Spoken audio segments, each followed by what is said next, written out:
In the unforgiving winter of the Adirondack Mountains, the forest was silent, the kind of silence that presses against your skin like cold steel. Snow draped the land in a shroud of white, untouched and endless, as if the world had stopped breathing somewhere in that vast frozen stillness. John Erickson had disappeared, not in body but in soul.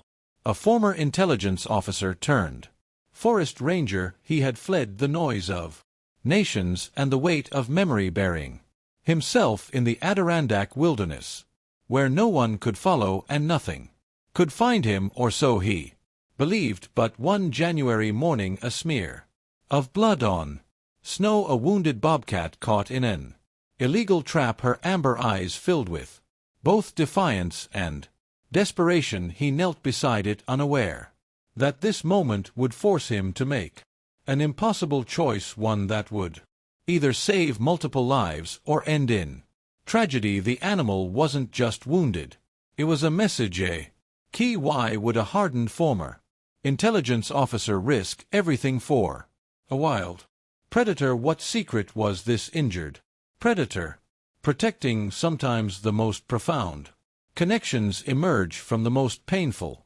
traps. Before we start, hit the like button and make sure to subscribe if you haven't, and hit that notification bell so that you won't miss any new stories. The January wind howled through the pine trees of the Adirondack Mountains, carrying with it the promise of another snowstorm. John Erickson pulled his wool cap lower over his graying hair and tightened the scarf around his neck. At 58, the cold bothered him more than it used to, seeping into the old wounds he'd accumulated during his 20 years as an intelligence officer before retiring to become a forest ranger. He paused to catch his breath, watching it form clouds in the frigid air. His cabin was just visible through the trees, smoke curling from the chimney where he'd left a fire burning in the wood stove. The peaceful isolation was exactly what he'd needed after decades of chaos and violence. Here he answered only to the rhythm of the seasons and the silent laws of the wilderness. John had almost reached his porch when he heard a sound that didn't belong among the usual forest murmurs, a high-pitched, desperate cry that made him stop in his tracks. He tilted his head, listening. There it came again, a sound of pain, of fear. Something was suffering, and it wasn't far away. Without hesitation, John changed course. The groceries he'd picked up from town could wait. He followed the sound deeper into the woods, moving with the quiet efficiency that had once made him an effective operative in far more dangerous territories than this. The cries grew louder as he approached a small clearing about 4 miles from his cabin. John slowed his pace and crouched down, scanning the area before exposing himself. Old habits died hard. What he saw made his stomach clench. A female bobcat, her tawny fur stained dark with blood, was struggling weakly against a metal trap that had clamped down on her front paw. The snow around her was spattered with red, and her amber eyes were wide with terror and exhaustion. Damn poachers, John muttered, anger rising in his chest. Trapping was strictly regulated in these parts, and a setup like this, poorly placed and unmarked, was definitely illegal. He approached slowly, speaking in a low, even voice. Easy there. Easy, the bobcat hissed, showing her teeth. Despite her obvious weakness, John knew enough about wildlife to recognize she wasn't just injured, she was desperate. And desperate animals were the most dangerous kind. As he drew closer, John noticed something that made the situation even more critical. The bobcat's belly was swollen. She was pregnant, likely close to term. If she died here, her unborn kittens would die with her. For a moment, John considered his options. The ranger station was 30 miles away by the time he returned with help. The bobcat might be dead from blood loss or shock. The temperature was dropping rapidly with the approaching storm, which would only hasten her Decline he had to act now. John retreated to his cabin and quickly gathered supplies: thick leather gloves, a blanket, his first aid kit, and a small tranquilizer that he kept for emergencies. As a forest ranger, he had basic training in wildlife handling, though bobcats weren't usually his specialty. Back at the clearing, the bobcat had stopped struggling. Her eyes followed him wearily as he approached, too weak now to put up much resistance. The trap was one of the older models, with rusted springs and a vicious-looking serrated edge that had sliced deeply into her foreleg. "This is going to hurt, and you're probably going to hate me for it," John murmured, "but it's your only chance." He prepared the small dose of tranquilizer, just enough to calm her without endangering her pregnancy, and moving with deliberate swiftness managed to administer it, despite her weakened attempt to swipe at him while waiting for the drug to take effect. John examined the trap more closely. It was jammed, the release mechanism frozen with rust and the harsh winter conditions. This wouldn't be a simple matter of pressing a lever. Once the bobcat's eyes became slightly glazed and her muscles relaxed, John wrapped her in the blanket, leaving only her injured leg exposed. The trap had mangled her paw badly. Even if he freed her, there was no guarantee she would survive the injury, especially not with kittens on the way and the dead of winter closing in. Nevertheless, he had to try. Using all his strength, John managed to force the jaws of the trap apart just enough to slide her leg free. The bobcat growled low in her throat but didn't fight. Blood began flowing more freely from the wound once the pressure was released. "All right, lady, let's get you somewhere warm." Carefully, he lifted the bundle containing the injured predator.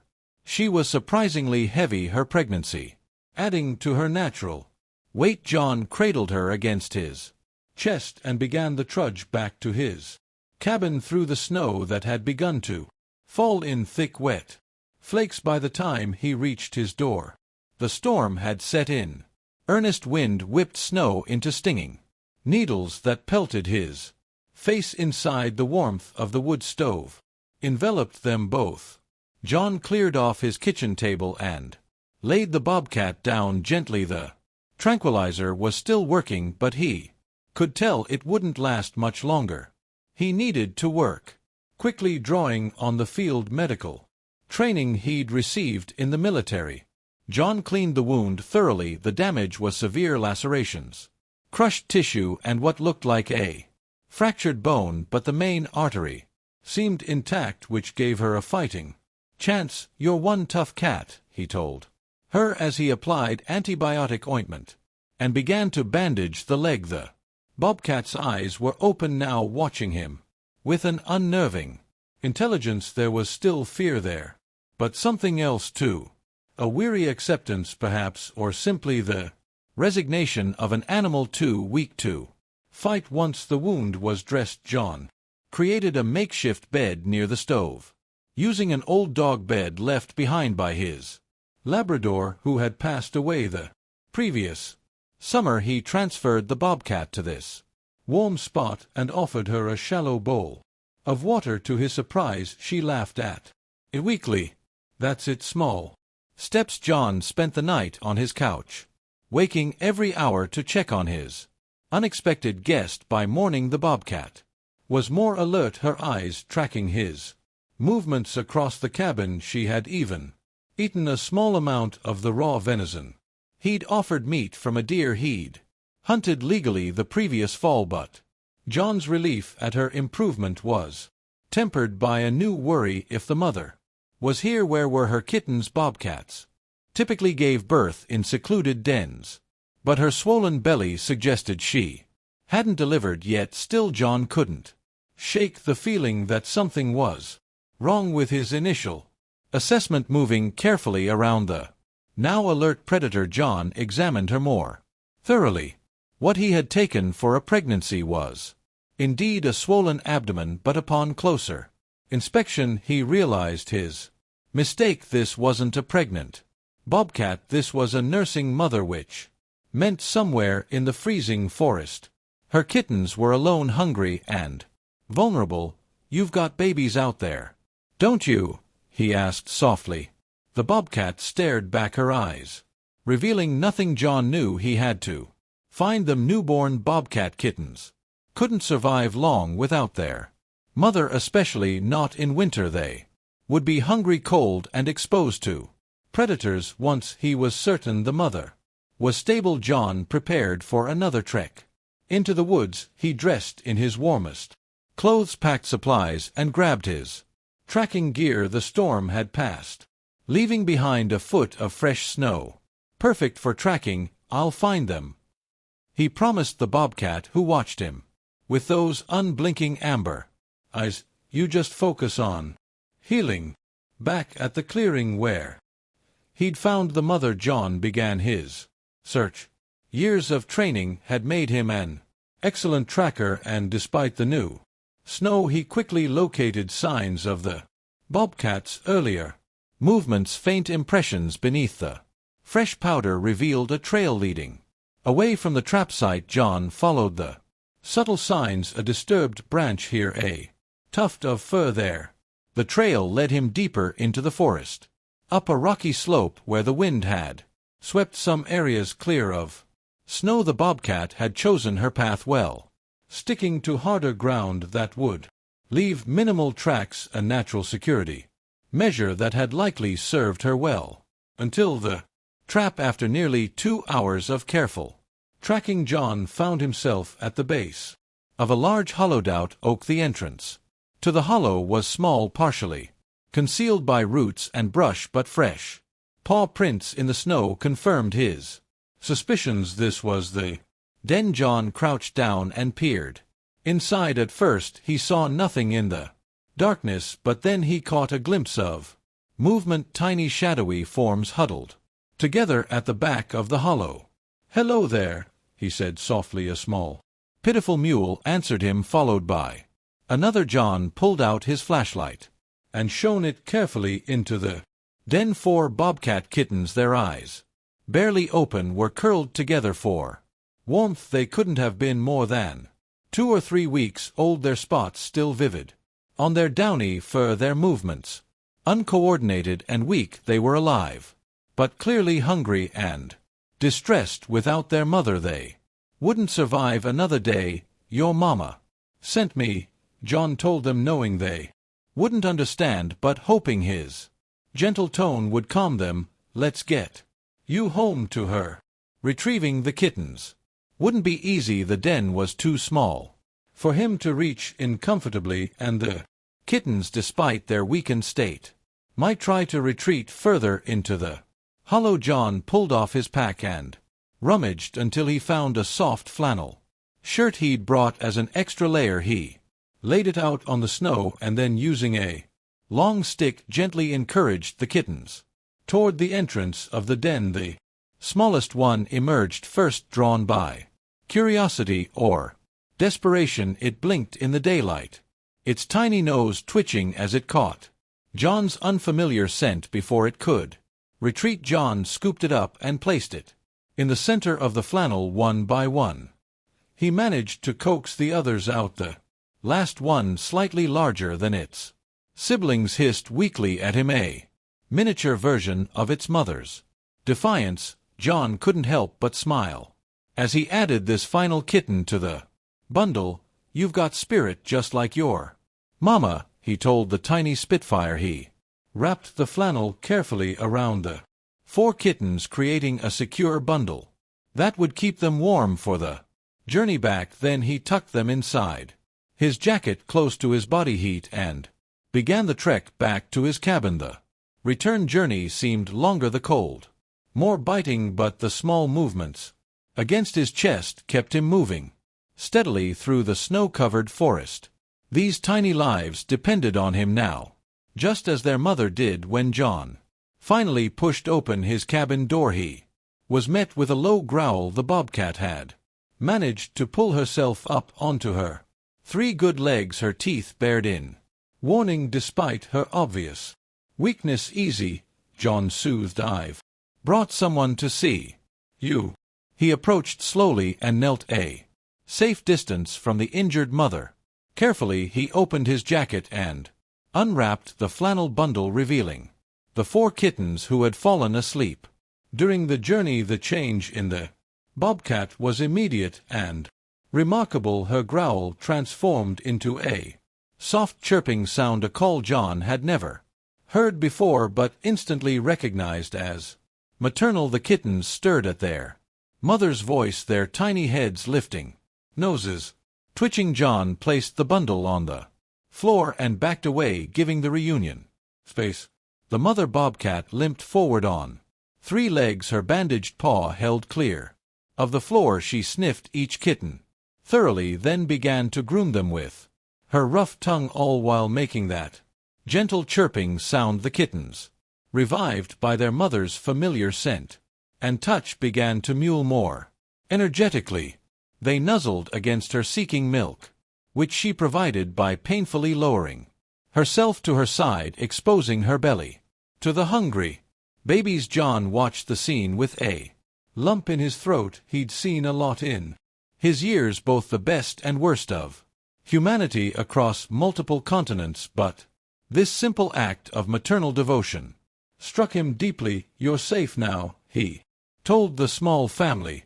All of you. The days that followed established a strange but peaceful routine. John kept his distance as much as possible, providing food and fresh water, changing the mother's bandages when she dozed. The Bobcat seemed to understand that he meant no harm, tolerating his presence with a weary acceptance that gradually evolved into something like trust.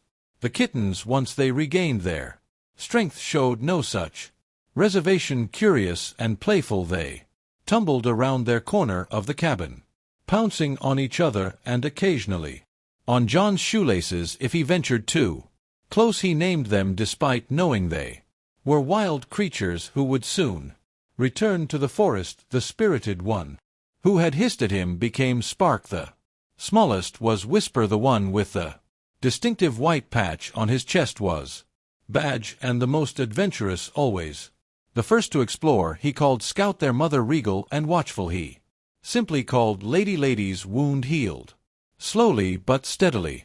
John consulted by phone with a wildlife veterinarian from the ranger station who provided guidance but warned him that the Bobcat might never regain full use of her injured paw. She'll adapt, John told the vet. She's stronger than she looks, and she was. By the 3rd week, Lady was putting weight on her injured leg, moving with a slight limp but with increasing confidence. The kittens had grown noticeably, their baby awkwardness giving way to the coordinated movements of young predators. They wrestled constantly, developing the muscles and skills they would need for survival. John knew it was almost time to say goodbye. The Bobcats couldn't stay. They belonged in the wild, and the longer they remained in human company, the harder their transition back would be. The kittens especially needed to learn hunting skills from their mother, not grow accustomed to meals provided by a human. He prepared a release site not far from his cabin, close enough that he could keep an eye on them initially, but far enough to encourage their independence. He set up a small shelter, similar to the natural den, stocked with extra food that would help ease their transition. When the day came, a cold but sunny morning in early February, John felt an unexpected sadness. These wild creatures had shared his home for nearly a month. They had brought life and purpose to his solitary existence, reminding him of the simple, vital connections that bound all living things. He transported the family in a large carrier to the release site. Lady seemed to sense what was happening. She sat alert in the carrier, her amber eyes fixed on the forest beyond, as if already reclaiming her wild heritage. John opened the carrier door and stepped back. For a long moment nothing happened. Then Lady emerged cautiously, her healed paw still bearing the scars of her ordeal but supporting her weight almost normally. She surveyed the area, nose twitching, ears swiveling to catch every sound. The kittens tumbled out after her, momentarily distracted by the novelty of snow and open. Space Scout immediately began exploring, while Whisper stayed close to her. Mother's side badge and Spark pounced on each other, continuing a wrestling match they had started in the carrier. Lady watched John, her gaze steady and unafraid. There was something in those amber eyes, not gratitude exactly for wild things, don't think in human terms, but a recognition, perhaps an acknowledgement of the strange alliance that had saved her family. Then she chirped softly to her kittens and began to move away into the trees. The little ones followed, 4 tiny shadows trailing after their mother at the edge of the clearing. Lady paused and looked back once, her tawny coat glowing in a shaft of sunlight. John raised his hand in farewell. Good luck out there, lady. Then she was gone, vanished into the forest with her family, leaving only paw prints in the snow to mark their passing. John returned to his cabin, which seemed unnaturally quiet without the soft sounds of the Bobcat family. He tidied up the corner they had occupied, putting away the makeshift beds and toys he had created for the kittens.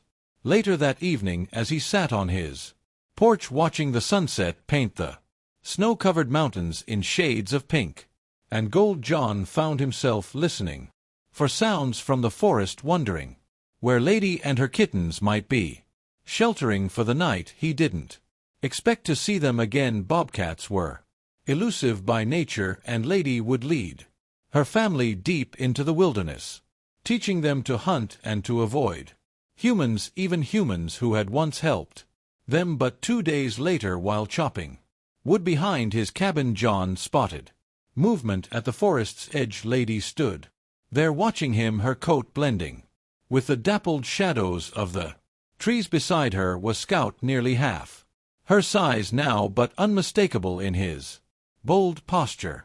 They didn't approach, merely observed for a few minutes before melting back into the forest. But over the weeks that followed, John caught glimpses of them, occasionally Lady teaching her kittens to stalk squirrels, the family drinking from the stream behind his property, Scout practicing his climbing skills on a fallen log. Word of Jay's rescue spread throughout the nearby town of Millerville. A local reporter, hungry for a heartwarming story during the harsh winter, convinced John to share his experience despite his natural reticence, a habit from his intelligence days. John found himself agreeing, hoping that the story might raise awareness about illegal trapping. The article, titled "Former Intelligence Officer Saves Bobcat Family," was picked up by regional papers and eventually made its way to a national wildlife magazine. John became something of a reluctant local celebrity. School children wrote him letters. A wildlife conservation group asked him to speak at their fundraiser. Uncomfortable with the attention but passionate about the cause, John leveraged his unexpected platform to advocate for stricter enforcement of trapping regulations and better education for hunters. He worked with the ranger station to establish a rapid response team for injured wildlife and helped secure funding for a small rehabilitation facility in Millerville. Spring came to the Adirondacks, melting snow and bringing new growth to the forest. John saw Lady and her kittens less frequently as they ranged farther into their natural territory. The kittens were nearly grown, now learning to hunt independently, but still traveling with their mother. On a warm May evening, as John sat on his porch, enjoying the lengthening daylight, he spotted movement at the forest's edge. Lady emerged alone, her winter coat shed for a sleeker summer version, her previously injured paw betraying only the slightest hint of a limp. She padded across the clearing toward his cabin, closer than she had come since her release. John remained perfectly still, hardly daring to breathe. Lady stopped about 10 feet from the porch steps, She sat down, her tail wrapped neatly around her paws, and regarded him steadily with those intelligent amber eyes. "Hello, old friend," John said. Softly the bobcat blinked slowly, a sign of trust among felines. Then she rose, stretched, and with one last glance at the human who had saved her life turned and disappeared into the gathering dusk. John never saw Lady again after that evening, though over the years he occasionally glimpsed bobcats in the area that might have been her offspring, or even her grandchildren. The local rangers reported a healthy bobcat population with no new incidents of illegal trapping in the region. The small rehabilitation center in Millerville thrived, eventually expanding to include educational programs for schools and training for forest rangers. John volunteered regularly, sharing his experience and knowledge with a new generation of wildlife advocates. Sometimes on winter evenings, when the wind howled around his cabin, just as it had on that fateful January day, John would think about Lady and her kittens. He would remember the weight of her in his arms as he carried her through the snow, the tiny mules of her hungry babies, the fierce love in her eyes when she was reunited with them.